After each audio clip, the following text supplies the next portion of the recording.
Rachel, on Saturday, Dmitry Bivol, a light heavyweight, defeated Jean Pascal. One of my favorite fighters, Jean Pascal. Okay. Precisely because he loves Roy Jones Jr. as much as I love Roy Jones Jr. Besides that, Bivol is an undefeated light heavyweight who many people have a little check mark next to as far as he's the future of the division. Okay. But his last two fights were against Isaac Chilemba and Jean Pascal. Both of them really good fighters. I don't want to call them gatekeepers because I feel like they're a level above that.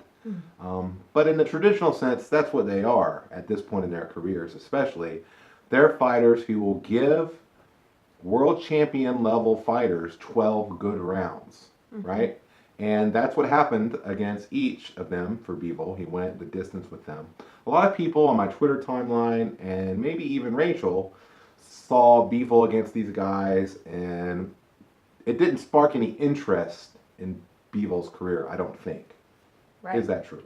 That is correct for me. So I was probably like half interested in the fight last night. Yeah.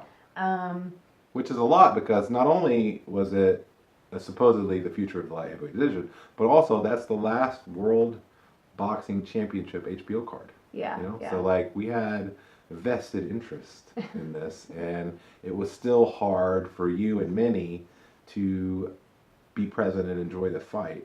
I guess I'm probably not super familiar with the light heavyweight division, and Jean Pascal to me was somebody I remembered that seems like that I would describe as maybe a long time ago. Yeah. That like. It's 'cause it's true. Okay. So then I see like this guy again, and so it just seems. You're like, what's he doing in there? Yeah. So I'm like, well, what are the implications for this fight for this division? And it just didn't seem like there were any like for me. So from like a promotional perspective, you want Bivol on HBO or on any television network. So you want him to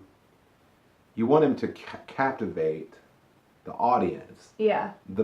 But at the same time, from at least a managerial perspective and a little bit of a promotional perspective, you want him to get enough rounds against quality opposition that can really test him before you throw him in there with the likes of Sergey Kovalev, of course, or any other top light heavyweight. Artur Beterbiev. These are all guys you like your chances if you're Bivol's team because you think, hey, our fighter's really good, but at the same time, you need him to get around. So what I think the card showed really was that dichotomy of we need to do what's best for our fighter in this one sense where we want him on TV, we want him to captivate people, we hope he knocks these guys out, but at the same time we have to put him in tough enough so that he's getting around the knees before we move him to the next level. Yeah.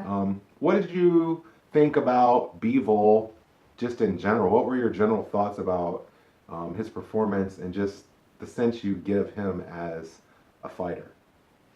Well, it's just difficult for me with this division because so we had the big Kovalev Andre Ward right thing, and Andre Ward proved that he was better. Yeah, that he was definitively better than long-reigning champion Sergey Kovalev. Yeah. And so once that happens, and then Ward retires. Yeah. And so now I feel like, okay, I've got a bunch of fighters in this division.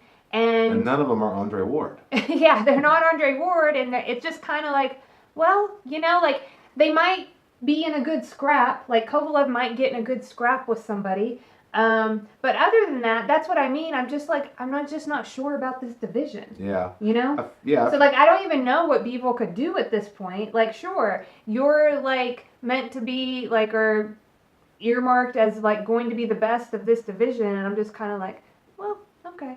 Like, unless I get, like, maybe some more storylines about you that make you, like, we all knew Andre Ward, and he had this whole thing coming up from the Olympics. And he had a persona, he had accomplishments. Series, he was in a Super Series, right?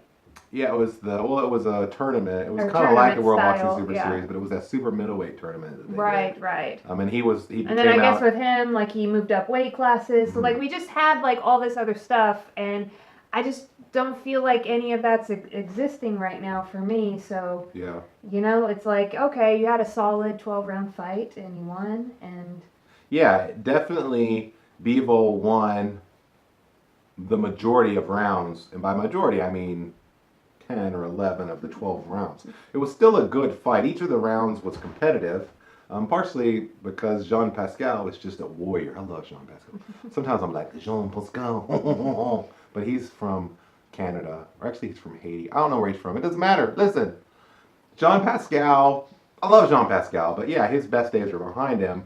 What you wanted to see if you're a red-blooded boxing fan is Dmitry Bivol, this new awesome guy coming up, was for him to destroy Jean Pascal. Yeah, But, you know, Sergey Kovalev didn't destroy Jean Pascal.